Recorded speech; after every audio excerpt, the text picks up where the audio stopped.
One of the many blessings in my life is having had the honor and privilege of calling James Yeager a true and good friend for far too few number of years.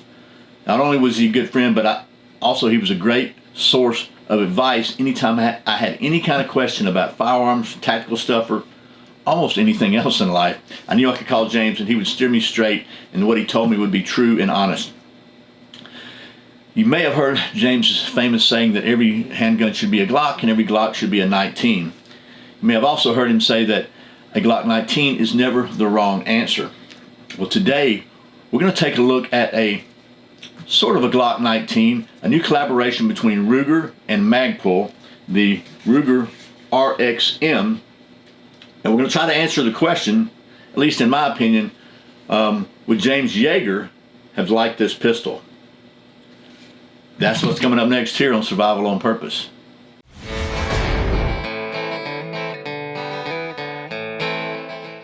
Welcome back to Survival on Purpose. My name's Brian. Thanks for joining me for today's video, where we're going to try to answer the burning question: would my friend James Yeager have liked this Ruger RXM Glock 19 derivative? We'll call it that. I do think it's pretty common knowledge that James considered the Gen 3 Glock 19 as kind of like the benchmark against which all other fighting handguns were to be judged. And this is a derivative, as I said, of the Gen 3. It's based on a Gen 3 Glock 19. Many of the accessories and parts would be interchangeable with a Gen 3 Glock 19. So we're going to take a look at this thing and see if we can do our best to determine whether James would have liked it. But first, a quick word from Proverbs. Today's word of wisdom is Proverbs 20, verse 3 from the NIV translation. It is to one's honor to avoid strife, but every fool is quick to quarrel. Okay, so as I make this video, this pistol was released for public sale yesterday. And you probably saw a lot of videos get released yesterday as well from some of the big gun channels, because Ruger sent them all these guns in advance so they could have a chance to play with them, I think, and make some videos. I, however, did not have that luxury. I ponied up $420 for this sucker. And by the way, I blame my friend John Abbott from Hog Holsters for that, because he called me yesterday and said, "Looky what I got," and sent me some pictures of his and told me a little bit about it. And I thought, man, that sounds like something that's really, really cool that I could really share with you. So, and I really want to see, honestly, I thought, I wonder what James would think about that. And so I thought, you know what, maybe I can at least make my own decision on that and find out. And speaking of Hog Holsters, today's video is sponsored by Hog Holsters. I'm wearing a Hog Holsters right now. He makes the absolute best concealed carry holster and most comfortable I've ever used. And just to show you one quick thing, the RXM fits right in a Glock 19 holster. So pretty cool there. So yeah, John makes every holster by hand at Hog Holsters, individually crafted with loving care.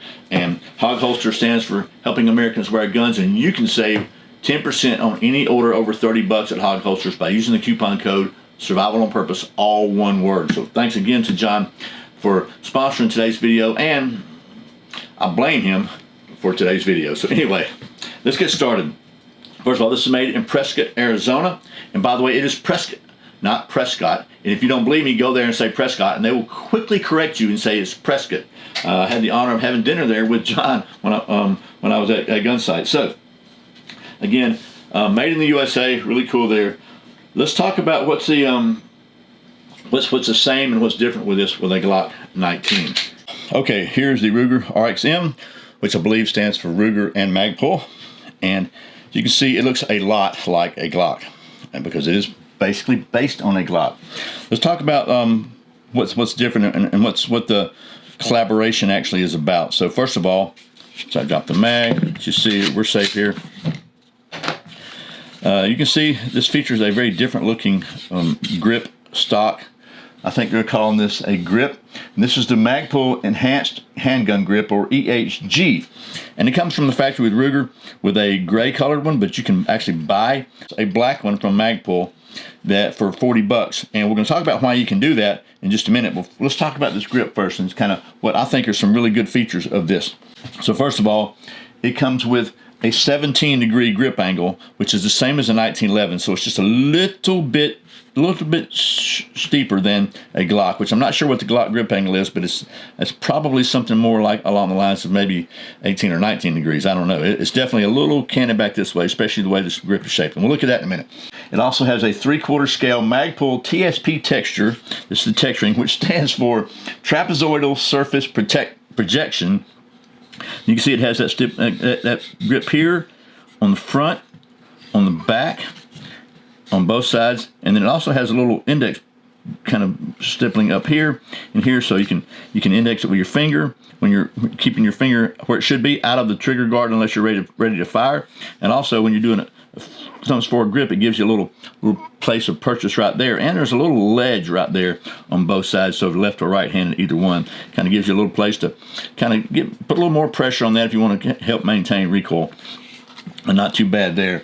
And then also features a slightly undercut trigger guard, so it lets you get a little higher up on the frame so you can get closer to the barrel axis, and should give you more control as well. The trigger guard is rounded on the front, unlike a Glock, and it has a recessed magazine release with a scallop, so it gives you plenty of ability to reach it very easily, and just slides right out. Let's see, the magwell is flared compared to a we're going to compare that to this is a Gen 4. You can see pretty good size flare there. And then compared to a Gen 5, it's close to the same, maybe a little bit bigger than a Gen 5 Glock. And I brought the Gen 5 out, and we'll talk about why in just a minute as well. And then finally, it has a universal mounting rail here that you can just, similar to a Glock, you can mount lights or lasers or whatever else you want to mount there. I think that would be it, but, you know, for example,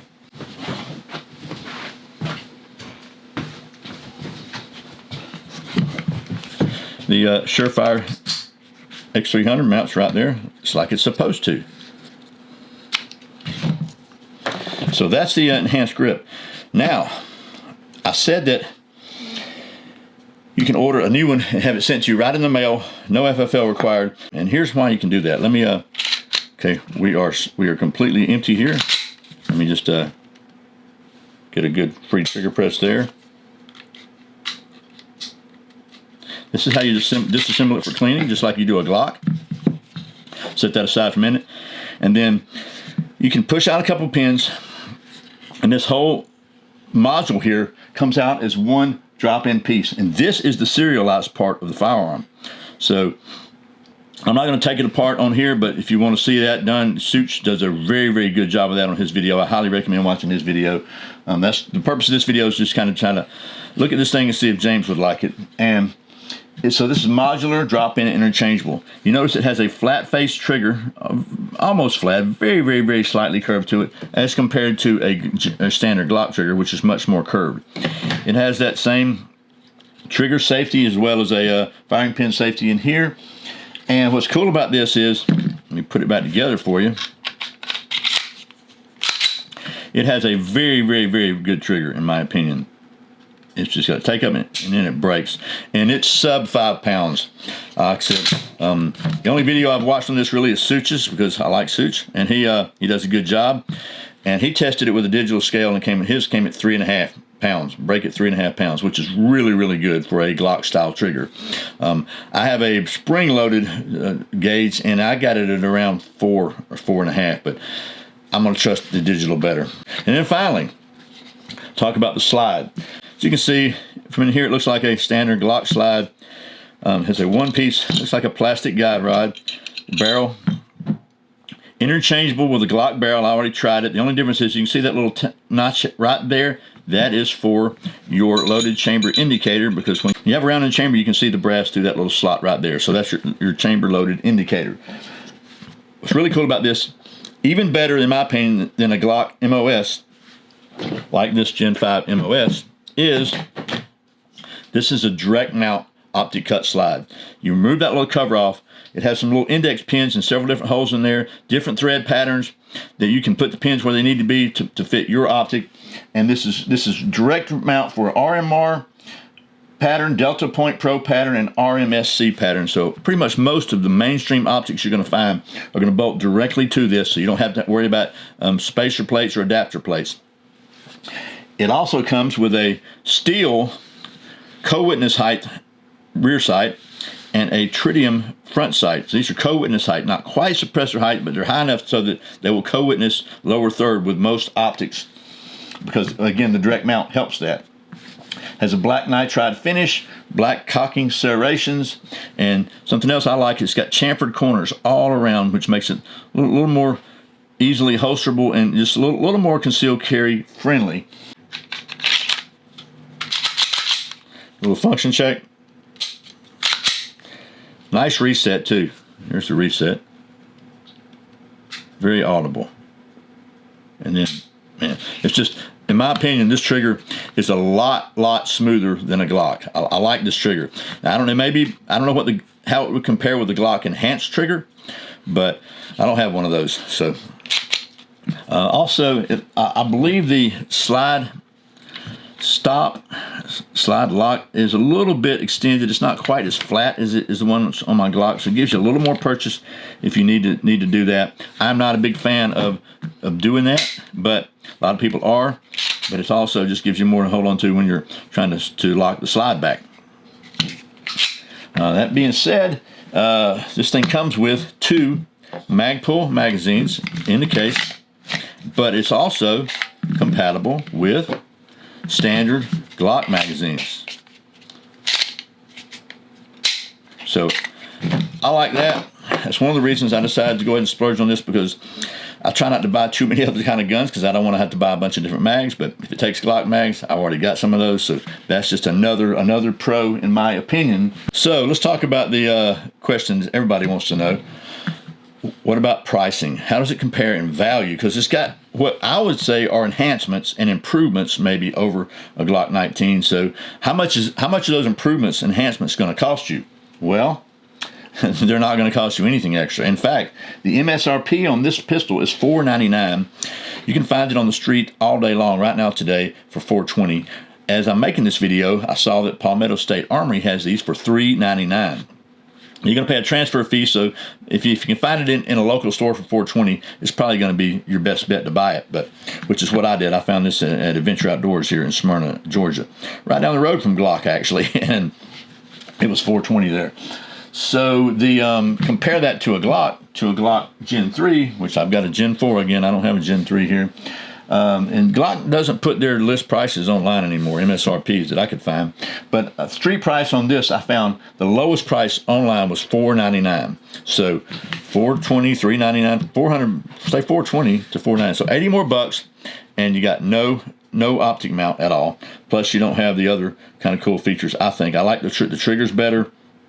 This comes factory with plastic Glock sights. This, of course, has excess big dots on it.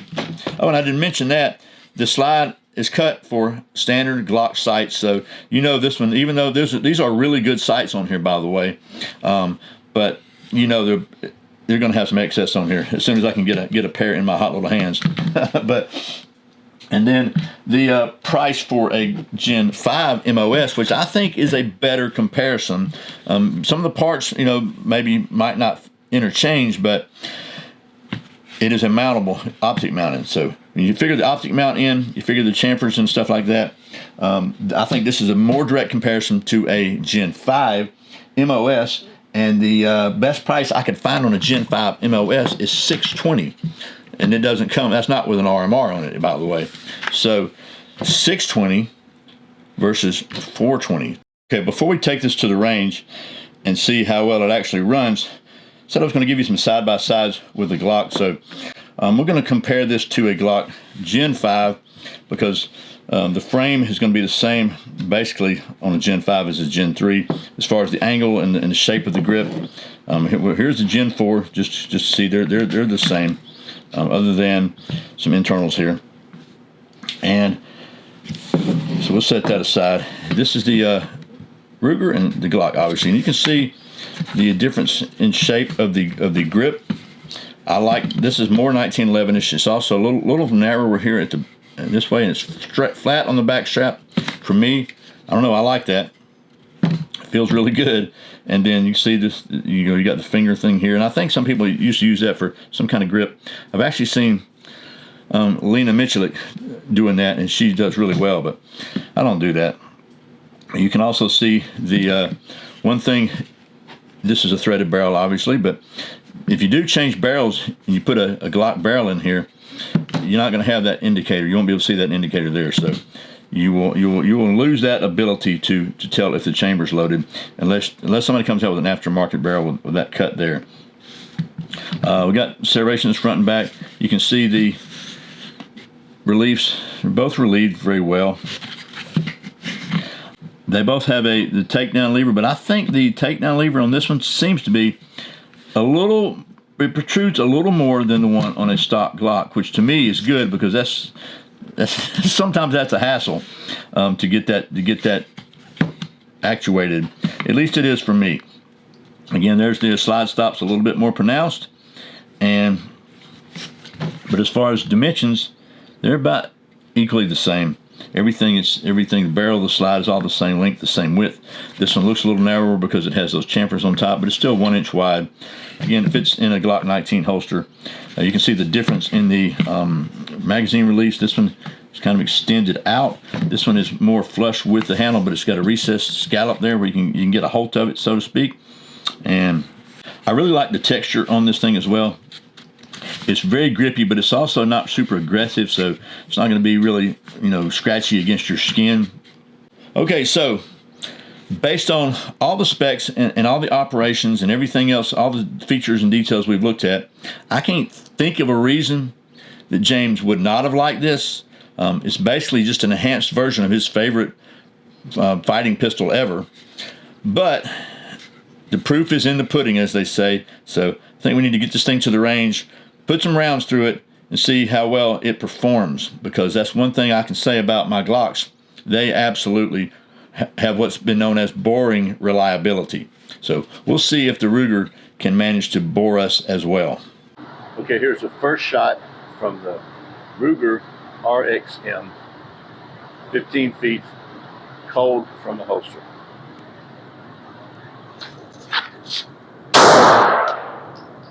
So I was aiming somewhere right here in the middle. High chest, high center chest, not too bad. Not perfect, but not too bad. So now let's put some more rounds through this thing.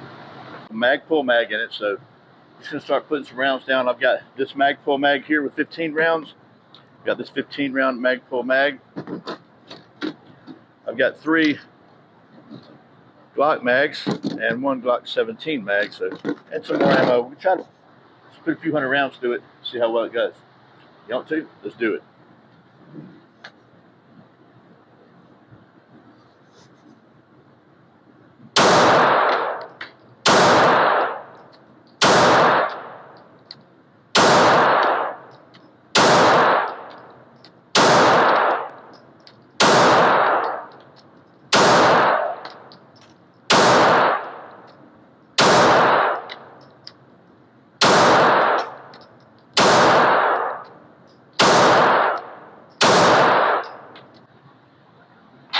So these that are low left, that's obviously the sights. But so far so good. I got to say, I like this trigger. What I'm trying to figure out is the sights, to be honest with you. I'm used to big dots where you put the dot on the target. These are more notch and post style, but they do have a big tritium dot here. So I'm putting the dot on the target. I'm gonna go I'm gonna aim for the number 7 next time. Actually, I'm gonna aim for this 7, so we'll be kind of clear. I'm gonna try to put the dot on the 7 every time and see what happens.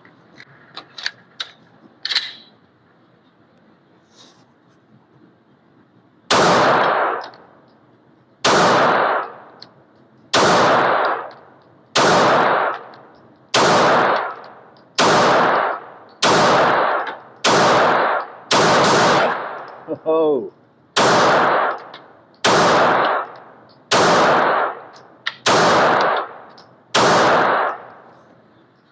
I was kind of riding the reset on that one. Got a dead grandma there. About the same spread. Again, kind of low left. I gotta work on my trigger control. That one was riding the reset. We'll call that a dead grandma. So.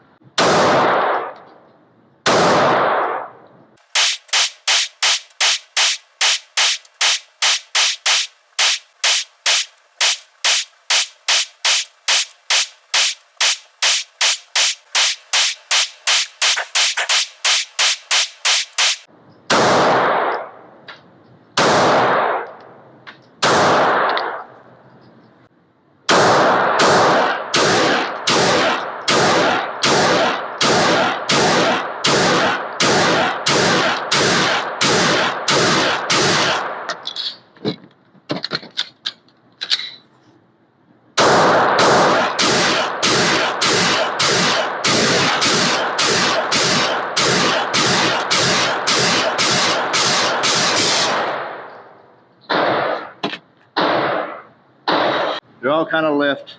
Jerks them a little bit, but honestly, for me, shooting fast, not that bad a group. When Chuck Norris's parents had nightmares, they come to his bedroom. Okay, well, that was 292 rounds through this Ruger RXM. And as you saw, hopefully, the biggest issue I had was my marksmanship. The only other issue I had was one round, and I mean one round because I took that same round up and tried it 3 times till I finally got it to fire. One round would not allow it to go all the way into battery, wouldn't let the slide go all the way into battery, and I was getting a dead trigger. I finally got it to fire.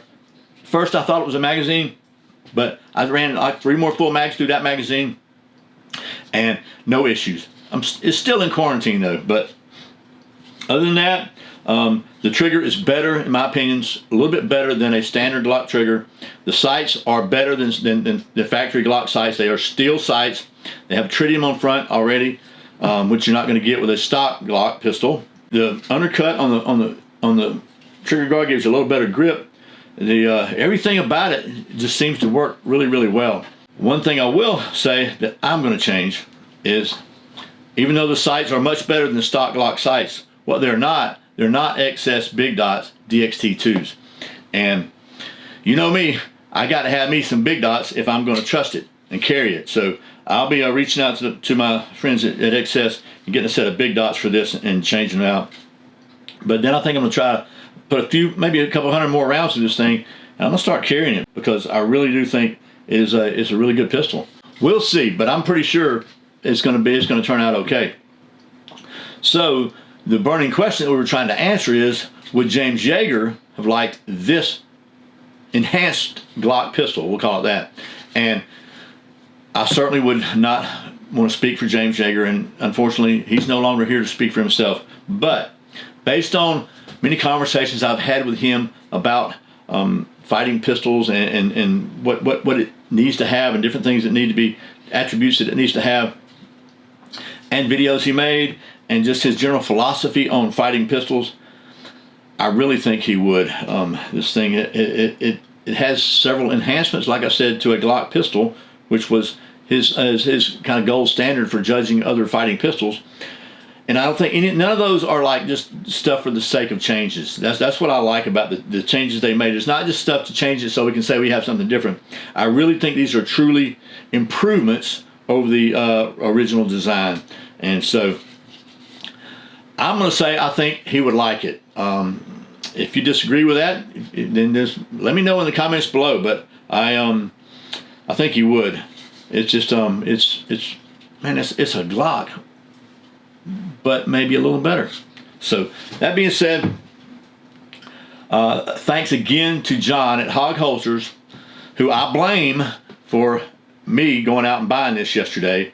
I'm glad I did anyway. I'm glad I bought this. I think this is a very good gun, and honestly, what sealed the deal for me was I knew it used Glock. It would accept Glock magazines because I've got a bunch of Glock magazines, and I try to minimize the amount of different magazines I have to buy. So if just Glock magazines are interchangeable, that's good. So there you go. That is the Ruger RXM. I'm gonna shut up now. I really sincerely appreciate you watching Survival on Purpose. Remember, survival is not an accident, so be prepared.